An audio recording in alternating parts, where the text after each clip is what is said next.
가지 많은 나무에 바람 잘 날 없다라고 하는 속담을 잘 아실 것입니다. 야곱의 가정에 딱 어울리는 말씀이 아닌가 싶은데요. 요셉은 이 야곱이 가장 사랑하는 아내인 라헬이 노년에 낳은 아들입니다. 요셉 위로 10명의 형들이 있는데 그들의 마음에 시기할 정도로 야곱이요 요셉을 편애하였던 거예요. 그러니까 야곱이 요셉을 바라보는 눈빛이나 말이나 행동이 달랐을 거예요. 아마도 우리 자녀들 또 우리 부모님들이 키웠을 텐데 어쩌면 이런 경험이 없지는 않을까 모르겠습니다. 하루 이틀도 아니고 이 아버지 야곱의 이 요셉에 대한 변함이 없는 이런 모습을 그저 바라만 볼 수밖에 없는 그 형들의 마음을 가장 잘 나타내주고 있는 것이 이 단어가 아닐까 싶은데요. 11절 말씀입니다. 그의 형들은 시기하되라는 말씀이에요. 그의 형들은 시기하였다. 그 마음 가운데에 이 분노가 가득하였다라는 거예요. 그러다 보니 형들이 볼 때 요셉은요, 이 미꾸라지 한 마리가 온 웅덩이를 흐려놓는다는 그 속담에서 그 미꾸라지 한 마리라고 생각할 수밖에 없었던 것입니다. 왜냐하면 요셉에 대한 아버지의 편애도 형들은 표현을 못해도 못마땅한데, 근데 요셉이 계속해서 자신이 꾼 꿈 이야기를 하였기 때문입니다. 꿈 이야기가 뭐 대수냐 할 수 있지만 꿈 이야기는 얼마든지 할 수 있는데요. 문제는 그 요셉이 꾸었던 꿈의 내용입니다. 모두 다 형들과 관련이 있었기 때문입니다. 요셉이 처음 꿈을 꾸었는데 밭에서 곡식단을 묶는 꿈이었는데 그 형들의 단이 요셉의 단을 향해서 절하였다라고 그렇게 이야기하는 거예요. 그리고 요셉이 또 꿈을 꿨는데 이번에는 해와 달과 11별이 자신에게 절하는 꿈이었습니다. 여러분, 내가 꿈을 꿨는데 상대방이 그 이야기를 듣는 상대방이 이게 높여주는 잘 되는 그런 꿈 이야기를 해준다면 얼마나 기분이 좋겠습니까? 그런데 자신은 높아지고 그 꿈 이야기를 듣는 상대방을 이렇게 낮추는, 만약에 잘못되었다는 그런 꿈 이야기를 한다면 얼마나 기분이 나쁘겠습니까? 이처럼 요셉이 자신들보다 위에 있는 꿈 이야기를 계속해서 들은 형들은 기분이 나쁠 수밖에 없었습니다. 왜냐하면 이 꿈이 하나님의 계시를 나타내는 것이라는 사실은 꿈을 꾸었던 요셉도, 그리고 꿈 이야기를 듣고 자존심이 상한 형들도 전혀 몰랐기 때문입니다. 그런데 오늘 우리가 주목해서 한번 살펴보아야 하는데요. 그런데 야곱은 달랐다는 것입니다. 야곱은 요셉의 이 꿈 이야기를 듣고 결코 단순한 꿈이 아니다라고 하는 사실을 깨닫게 되었습니다. 왜냐하면 자신 또한 하나님께서 꿈을 통해서 계시하신 경험이 있기 때문이죠. 그래서 11절에서 이렇게 말씀하고 있는 것입니다. 그의 형들은 시기하되, 그러나 그의 아버지는, 이 야곱은 그 말을 간직해 두었다. 그렇게 말씀합니다. 그의 마음 가운데에 새겨 두었다라는 것입니다. 바로 오늘 이 11절 한 절의 말씀이 어쩌면 이 오늘 본문의 배경이 되는 정말 중요한 말씀이기도 합니다.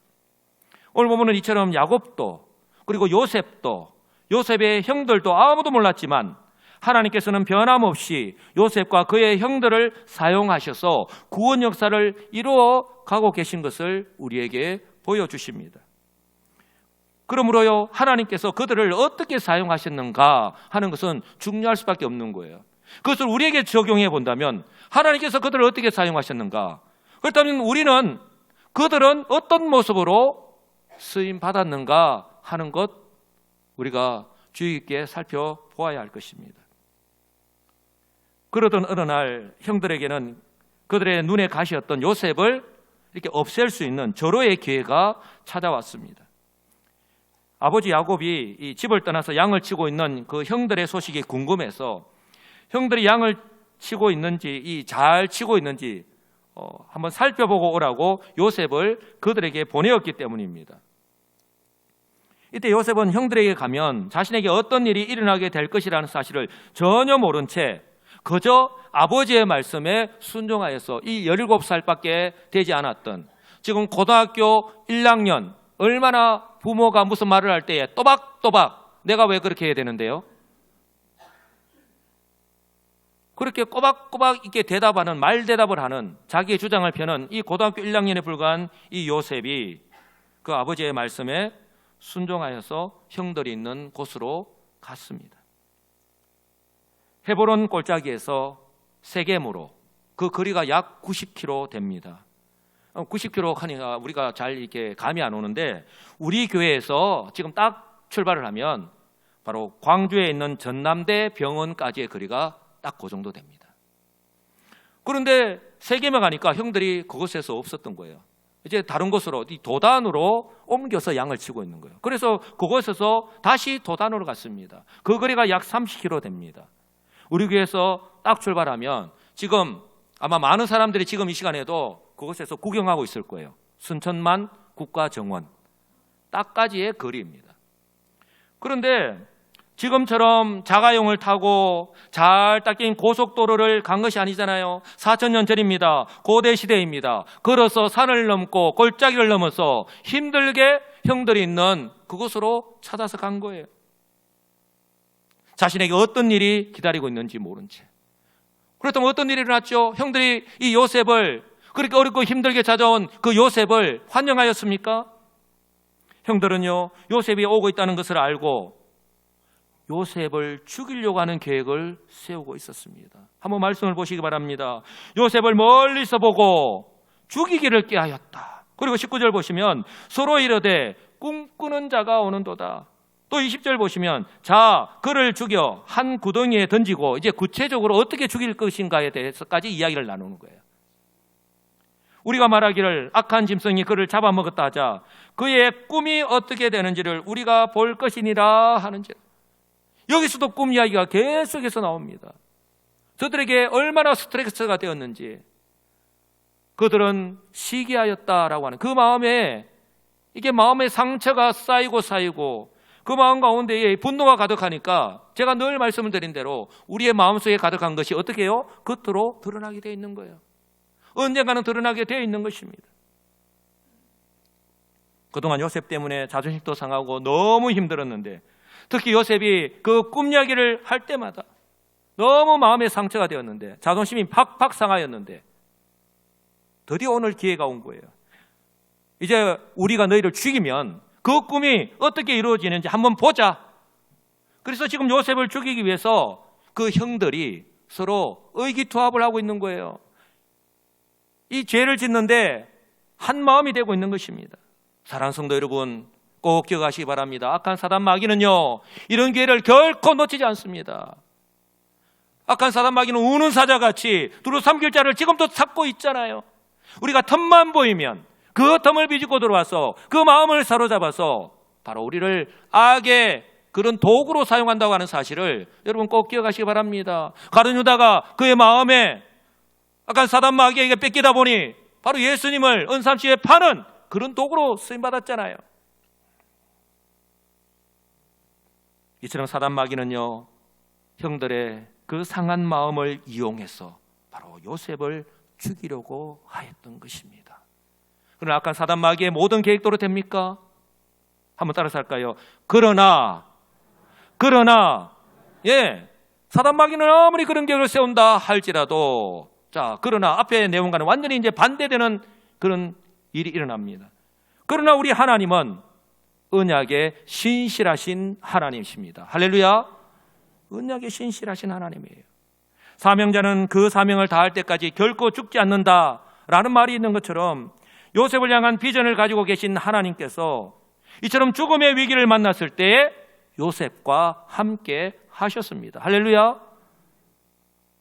바로 장자 로벤과 그리고 셋째 영인 유다를 통해서 바로 요셉을요, 죽음의 위기에서는 벗어나게 해 주셨던 거예요.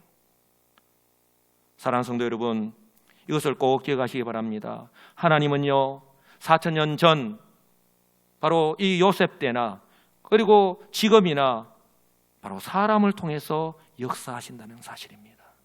하나님은요, 금나와라 뚝딱 하고 요셉 방망이를 두드리는 게 아닙니다. 알라딘을 이렇게 만져서 주문을 외우면은 그 뭐죠? 쑥 나와가지고 주인님 뭘 해드릴까요? 그렇게 하지 않습니다. 하나님 지금 또 구원 역사를 이루어가고 계신데 바로 하나님께서 세우신 몸된 교회를 통해서 그리고 부르신 저와 여러분들 한 사람 한 사람 사람을 통해서 역사하신다고 하는 사실을 꼭 기억하시기 바랍니다. 오늘 야곱을 통해서 그리고 그 요셉의 형들을 통해서 그리고 요셉을 통해서 어떻게 하나님이 사용하시는가, 그들은 과연 어떻게 쓰임받는가 우리가 똑똑히 보아야 할 내용이라는 사실입니다. 로벤과 유다의 마음 역시 다른 형제들과 똑같았을 거예요. 마음의 상처가 똑같았을 거예요. 자존심 상하는 것은 똑같았을 것입니다. 그런데요, 하나님께서는 이 요셉을 통해서 이루고 가시고자 하는 분명한 비전, 그 사명이 있었기 때문에 바로 이 두 사람의 마음 가운데에 요셉을 긍휼히 여기는 마음, 생명만큼은 보존하도록 해야 된다는 그 마음을 주신 거예요. 그러니 요셉이 그들에게 오고 있다는 것을 처음 보았을 때에 이전에도 그들이 모였다 하면 그 이야기를 했지 않겠습니까? 꿈 이야기를 하면서 어떻게 저 요셉을 좀 혼내주지? 그러면서 그들의 마음이 시기심이 가득하니까 이제는 죽이고자 하는 마음까지 들었던 거예요. 그런 이구동성으로 꿈 이야기를 하면서 그렇게 요셉을 죽여야 한다는 했던 그 분위기가 이제 맏형인 로벤이 이렇게 이야기하면서 분위기가 싹 바뀌기 시작합니다. 21절인데요. 로벤이 그 죽이고자 한다는 그 이야기를 듣고 요셉을 그들의 손에서 구원하려 하여 이르되, 분명히 말씀합니다. 구원하려 하여 이르되 우리가 그의 생명은 해치지 말자. 22절 보시면 로벤이 또 그들에게 이르되 피를 흘리지 말라. 이제는 명령을 합니다. 앞에는 청유형으로 형제들에게 좀 부탁을 했다면 이제는 좀 더 구체적으로 피를 흘리지 말라라고 명령을 합니다. 장자로서 권위를 가지고 지금 이야기를 하는 거예요. 그를 광야 그 구덩이에 던지고 손을 그에게 대지 말라 하니 이는 그가 요셉을 그들의 손에서 구출하여 그의 아버지에게로 돌려보내려 함이었더라. 그들이 다시 양을 치러 다른 곳으로 갔을 때에 이 물이 없는 이 빈 구덩이에서 요셉이 나와서 아버지에게로 돌아가기를 바랬던 거예요. 로벤이 이렇게 이야기하니까 나머지 형제들이 이제까지 같이 이야기할 때는 언제고 갑자기 왜 마음이 바뀌어서 이렇게 하는지 도무지 이해가 되지 않았고, 또한 그들의 생각과는 달랐지만 어떻게 했죠? 그대로 따랐습니다. 23절 이하를 보시면 그의 형들이 요셉의 옷 곧 그가 입은 채색 옷을 벗기고 그를 잡아 구덩이에 던지니 그 구덩이는 빈 것이라 그 속에 물이 없었더라. 그가 입은 채색 옷을 벗겼다라고 했는데 요셉 이리 와, 자 옷을 벗자. 그렇게 했겠습니까? 오자마자 그냥 딱 잡아가지고 죽이지는 못하니까 그냥 그 옷을 그냥 찢듯이 그냥 팍 잡아 당기지 않겠습니까? 여러분들은 그렇게 생각하지 않으십니까? 그리고요, 그들은요 마치 아무 일도 없었다는 듯이 요셉이 그 던져놓은 그 구덩이 옆에서 그렇게 식사를 하고 있는 거예요. 이 장면을 보면서 여러분들은 무슨 생각을 하십니까? 아무리 피를 나눈 형제간이라 할지라도 한번 따라서 할까요? 사랑이 식어지고 사랑이 사라지면, 사랑이 식어지고 사랑이 사라지면요 그 마음 가운데에 미움과 시기심으로 가득 차면 얼마든지 이렇게 될 수 있다라고 하는 것을요 보여주고 있는 거예요. 그래서일까요? 제가 이 말씀을 준비하면서 문득 우리나라에서 한때 정말 유명했던 유행가의 한 가사가 이게 생각이 났습니다. 제목이 있을 때 잘해, 후회하지 말고. 아마 들어보셨을 거예요. 아마 많이 따라 불렀을 거예요. 그래서 TV에서도 얼마나 많이 나왔습니까? 가사 내용은 이렇습니다. 있을 때 잘해, 후회하지 말고. 이번이 마지막 기회야. 더 이상 내게 뭘 바라나. 있을 때 잘해, 그러니까 잘해. 제가 곡을 부르지는 않았지만 내용이 충분히 전달되었죠? 한때 유행했던 그 노래의 가사입니다만은 정말 지금과 같은 때에 얼마나 시사하는 바가 있는지 모르겠습니다. 어쩌면 지금 우리는 모른 채, 잊어버린 채, 우리에게서 사라져버린 채 그냥 살아가고 있는지도 모르겠는데요. 지금 현재 내가 사랑하고 섬겨야 하는 분들, 가장 가까이 있는 우리의 부모님들, 형제 자매들, 그리고 우리가 함께 신앙생활하는 우리 여수심교에 속한 성도들, 그리고 우리의 직장 동료들, 우리의 이웃들, 어쩌면 그렇게 더 잘 섬겨야 될지 모르겠는데 이분들이 내 가까이에 있을 때에 지금이 바로 그때인 줄 알고 이 기회를 놓치지 말고 여러분들 내가 먼저 손을 내미시고 내가 먼저 좀 손해를 좀 더 보고 내가 먼저 그들의 말을 좀 들어주고 좀 이해를 하고 내가 먼저 말 한마디라도 수고했다, 고생했다라고 하는 그렇게 행하면서 살아가시는 우리 성도님들이 다 되시기를 주님의 이름으로 간절히 축복합니다. 이것이 우리가 마땅히 해야 될 그런 모습들 아닐까요?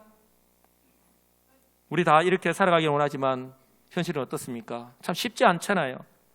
이를 위해서는 바로 저와 여러분들의 무엇이 변화되어야 할까요? 무엇이 바뀌어야 할까요? 한번 손을 들어보십시오. 손을 한번 들어보십시오. 손을 다 들어보세요. 손 없는 놈은 없잖아요. 손 들어서 우리 가슴에 손 한번 딱 대세요. 따라서 합니다. 속사람이 변화되어야 합니다. 예, 우리 속사람이 변화되어야 하는 거예요. 형들은 바로 요셉 때문에 아버지가 안 그래도 채색 옷을 입히면서 편애를 하였는데 그 이 마음 가운데에 상처가 쌓이고 시기심까지 생기니까 처음에는 미워했던 것이 이제는 죽이려고 하는 마음까지 생겼잖아요. 우리가 예수를 믿고서 신앙생활을 하는데 1년, 10년, 20년 그리고 우리가 직분을 바꿔서 저는 이렇게 목사로 살아가는데 또 우리는 1대, 2대, 3대, 4대 그렇게 우리의 신앙의 가문을 자랑하면서 살아가는데 우리의 이 속사람은 어떠하느냐는 거예요.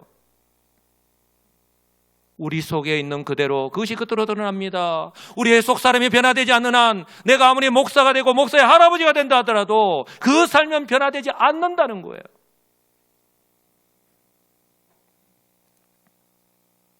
시간이 지난다고 해서 저절로 되어지는 것이 아니잖아요. 그러므로요, 그리고 지금이라도 자신이 우리의 연약한 모습을 너무나도 잘 알고 자신의 현재 삶의 모습을 너무나도 잘 아시고 바로 지금이 하나님을 만나야 할 때라면 더 이상 주저하지 마시고 하나님께로 한 걸음만 더 가까이 나아가시는 지혜로운 우리 성도님들이 다 되시기를 간절히 소망합니다. 어떻게 하나님께 가까이 나아갈 수 있을까요? 어떤 모습으로 하나님께 가까이 나아갈 수 있습니까? 그 무엇보다도요, 한번 따라서 합니다. 예배를 통해서, 그 무엇보다도 예배를 통해서 우리 하나님을 만나셔야 합니다. 그래서 제가 어제 문자도 보내었지만 하나님을 예배할 수 있음이 은혜요 복인 줄 믿으시기 바랍니다. 왜요? 지금은요 하나님을 예배하는 그런 시대가 아니잖아요. 그럴수록 우리 하나님의 백성들은요 하나님께로 한 걸음 더 나아가야 되는 거예요. 하나님을 예배해야 합니다.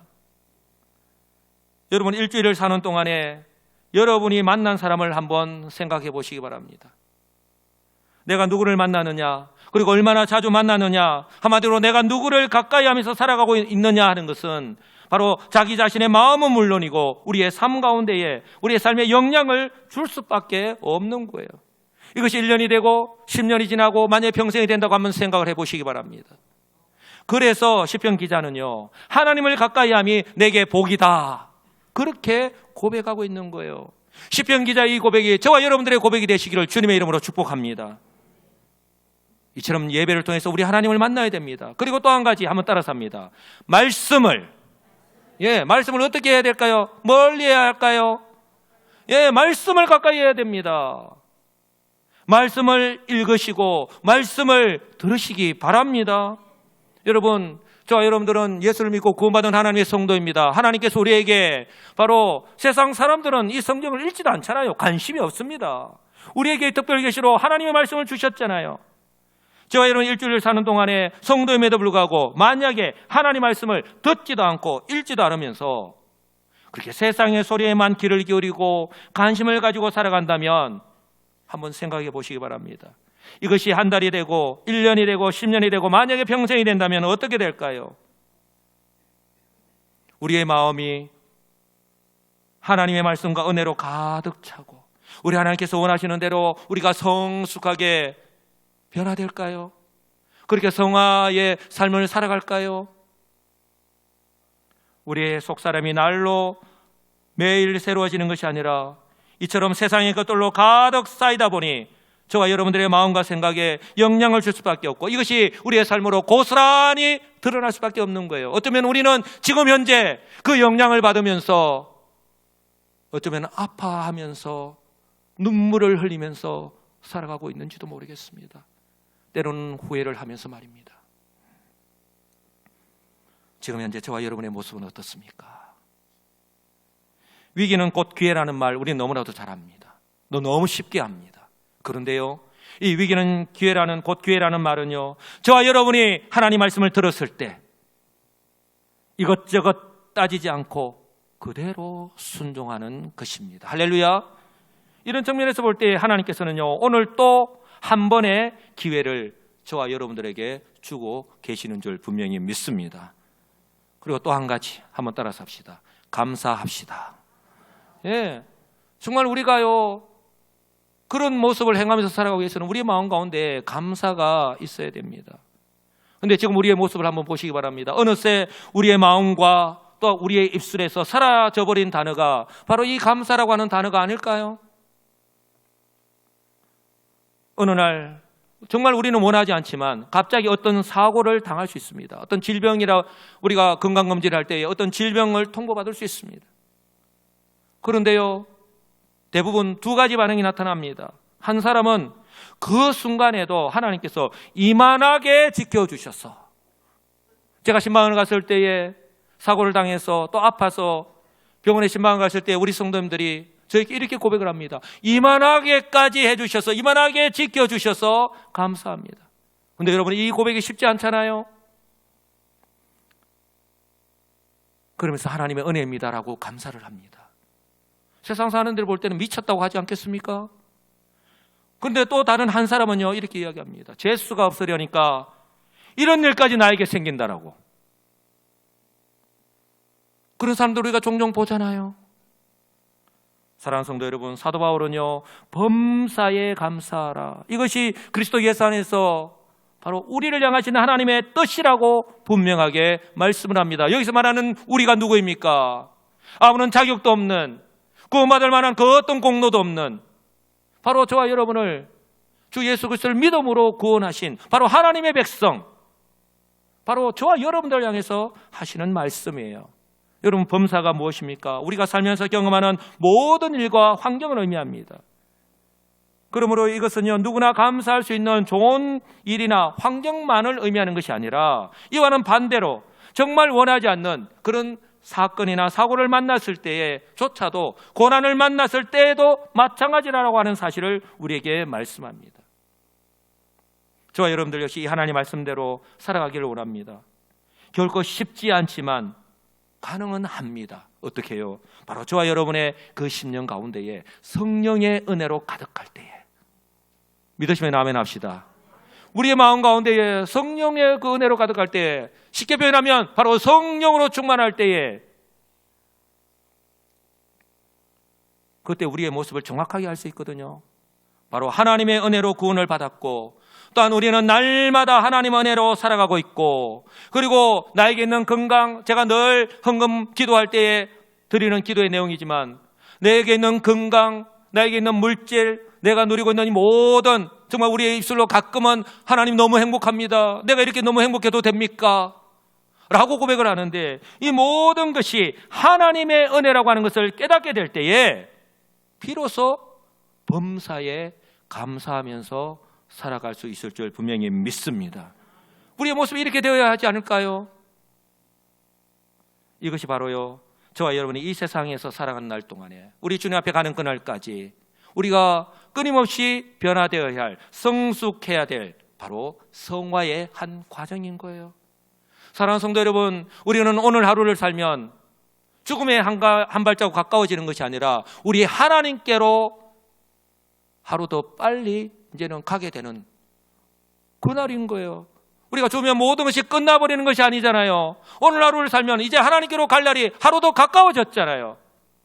그러니 우리가 오늘 하루를 우리 하나님께로 갈 그날을 준비하면서 이렇게 성화된 모습으로, 우리 하나님께서 우리를 통해서 이루고자 하는, 하시고자 하는 그 일에 쓰임받는 그런 모습으로 천국에서의 삶을 준비하면서 살아가야 되지 않을까요? 그런데 우리의 모습은 어떻습니까? 우리 앱술로는 천국을 준비하면서 살아가자라고 그렇게 고백을 하면서도 우리의 모습은 세상 사람들과 똑같이 그런 모습으로 죽으면 끝이다라고 하는 그런 모습으로 살아가고 있는 것이 우리의 모습이 아니냐라고 하는 것입니다. 우리 하나님께서는 지금 현재 저와 여러분을 어떻게 바라보고 계실까요? 그리고 저와 여러분이 어떤 마음을 가지고 어떤 마음을 회복하여서 어떤 모습으로 살아가기를 원하실까요? 대부분의 사람들은요, 저와 여러분들도 포함입니다. 환경의 영향을 받을 수밖에 없습니다. 또한요, 오늘 요셉의 형들처럼 다른 사람들과의 그 관계 속에서 비교하기를 좋아합니다. 그러나요, 이런 환경 가운데서도 저와 여러분이 결코 잊지 말아야 하는 것은 바로 하나님의 은혜로 구원받은 천국 백성이다 라고 하는 것 결코 잊지 마시기 바랍니다. 그러므로요, 하나님께서 나와 함께 하시고 또한 나를 통하여서 다른 사람들과 비교하기보다는 바로 나를 통하여서 이루어가시기를 원하시는 그런 하나님의 비전, 하나님의 사명이 있다. 그리고 그 사명이 변함이 없다라고 하는 사실을 꼭 기억하셔서 이 요셉의 형들처럼 이 자존심을 내세우거나 상하는 것이 아니라 저는 바라기는요, 요셉처럼 자존감을 가지고 사명자로 우리의 남은 인생을 살아가시는 저와 여러분들이 되시기를 주님의 이름으로 축복합니다. 성도 여러분, 우리 하나님은요, 언약에 신실하신 하나님이자 지금도 섭리하시는 우리 하나님이십니다. 그들에게 일어난 일들을 보시기 바랍니다. 때마침 그때에 애굽으로 내려가는 한 무리의 그 이스마엘 상인들이 있었잖아요. 그리고 저 멀리 가는 것이 아니라 바로 그들 곁을 지나갔습니다. 여러분, 이것이 결코 우연히 일어난 일일까요? 바로 하나님의 섭리 안에서 일어난 일인 거예요. 바로 그때의 기회를 놓치지 않고 유다 또한 이렇게 이야기를 합니다.